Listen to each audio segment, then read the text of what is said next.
up, guys? Today we are at Lost Island Theme Park in Waterloo, Iowa. This is a relatively new park, and just looking at the entrance so far, this place looks pretty damn cool. There's 2, possibly 3 coasters I can ride here today. The kiddie coaster, I don't know if I'll be able to ride it. It just depends if they let me ride it or not. But apparently Iowa has a Lost Island, and it's right over there. Let's go in it.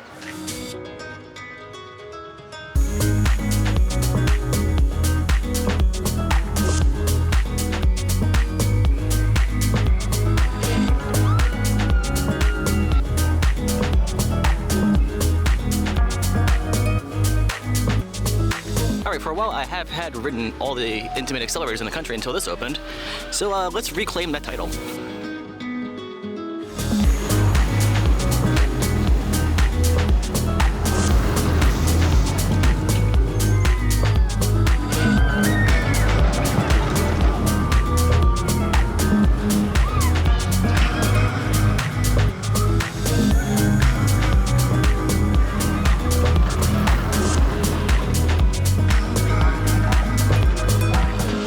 So I just did Matagani 3 times, once in the front row and twice in the back row. It's a fun little ride. It's just a compact, intimate accelerator coaster. It kind of feels somewhat similar to Copperhead Strike at Carowinds. Both of the inversions are hang time based. The launch is pretty good. I mean, there's footsteps in the concrete right here. I don't know if this is intentional or not, but that's a cool little detail there. Don't mind my ADD. But yeah, as I was saying, it's like a more compact, a whippier, shorter Copperhead Strike. Comparing to the other intimate accelerators, I mean, it's not quite as intense, obviously, because this is a lot smaller, but still, pretty fun ride. Another day, another SLC. Well, hopefully this one's not too bad. Let's find out.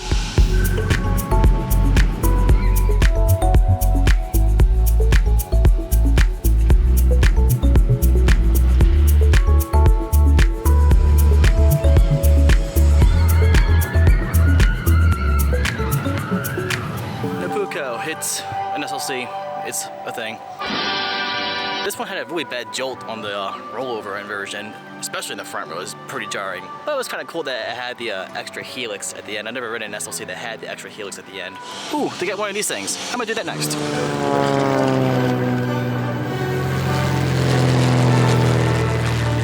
These things are always so much fun. You can like control how many times you flip. Took me a little bit to remember how to get the flipping going, but once I got it going, I got about like 7 or 8 spins on it.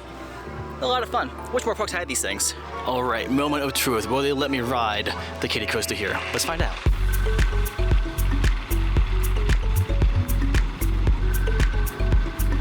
Well, they let me on, and they actually had to cycle it twice because like the air pressure apparently didn't like align correctly when we got back into the station after the first cycle. Okay. I have got no idea what this thing is. Let's find out. Wait, what? What? This is pretty cool, actually. So, I want to guess that this is maybe a dark ride?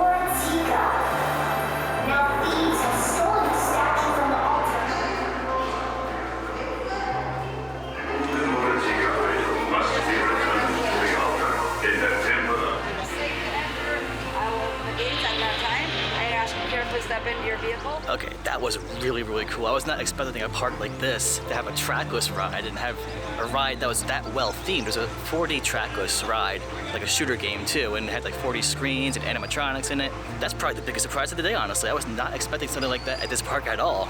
All right, they have a power tower here. It's called Skyborn. Let's give this a shot. So even a queue is themed for Skyborn. This is pretty cool.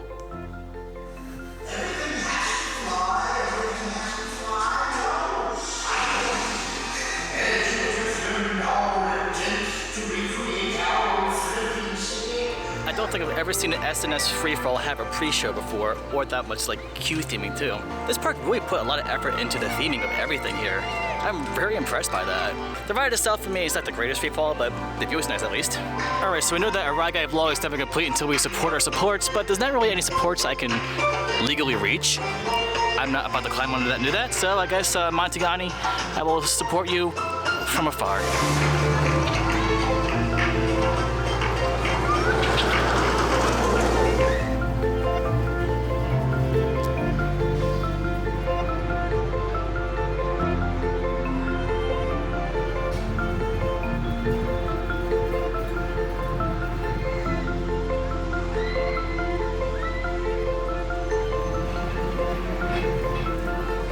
Alright, so after going around the park twice now, I kind of have a good understanding of what the layout and what the themes are that they're trying to go for in each section of the park.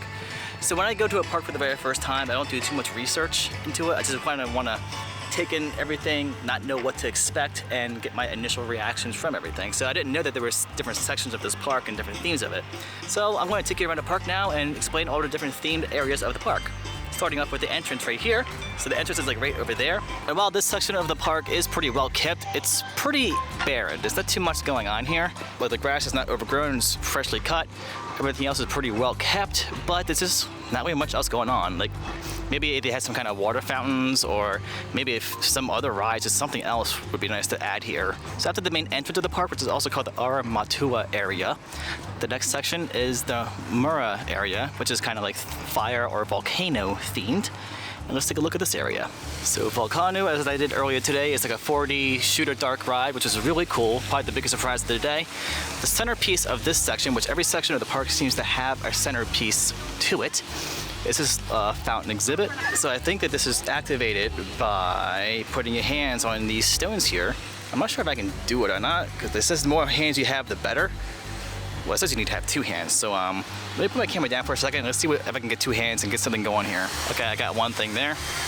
So now I'm trying to alternate here. So let's try these dudes over here. What do you have over here? Bam, bam. Anything here? Okay. There you go. So what if I just quickly try to do all these all at once? Let's see what happens here.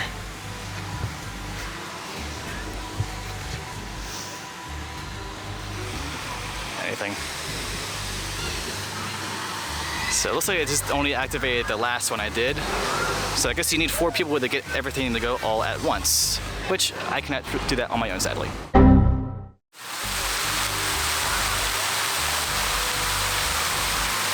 So after the Mura section of the park, up next is the Yuta section of the park, and this is kind of like the earth and nature section of the park. Everything here is kind of more green, which is kind of fitting, and that's why Matagani is here. And then after you pass Matagani, you have this little area here, and the centerpiece for this section of the park looks like it's like a little sandbox area. Can't say I'm a little too impressed by this one, but I guess if kids want to play in sand, there you go.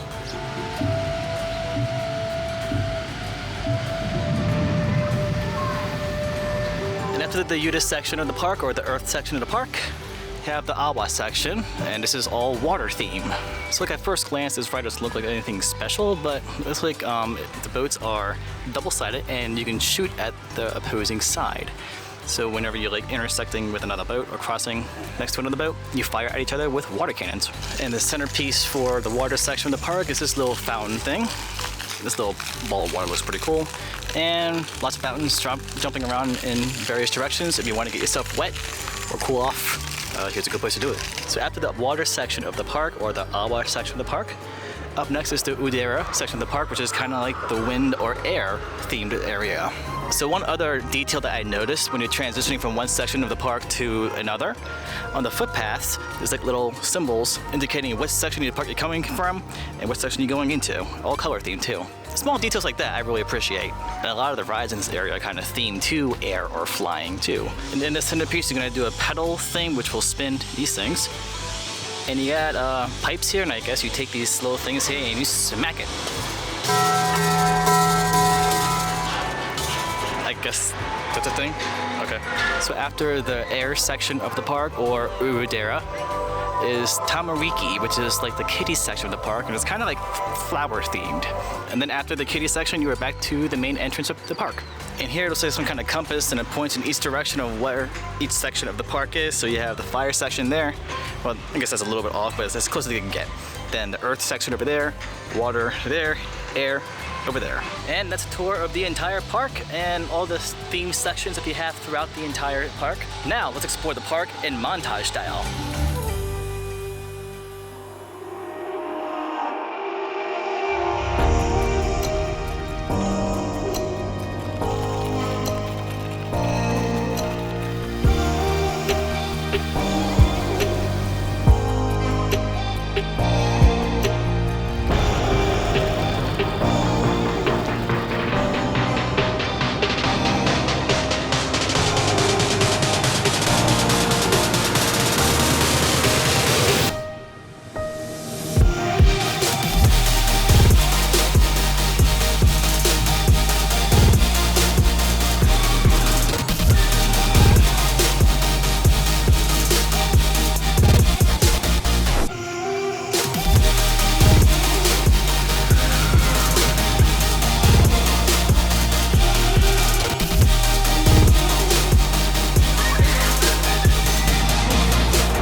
Hello there.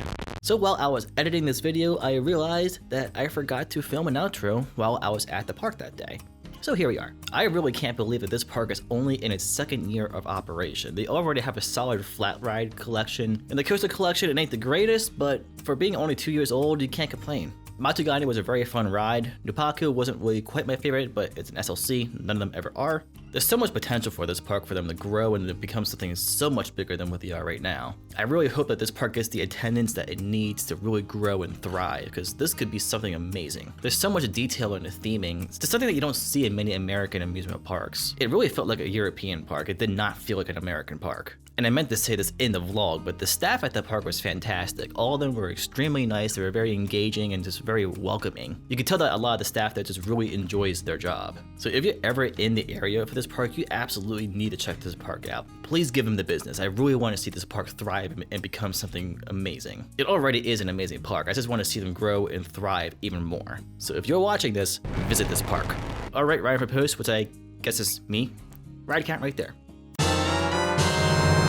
Alright guys, I wrapped the video up here. Hope you enjoyed it. I'll catch you guys in the next loop. See ya.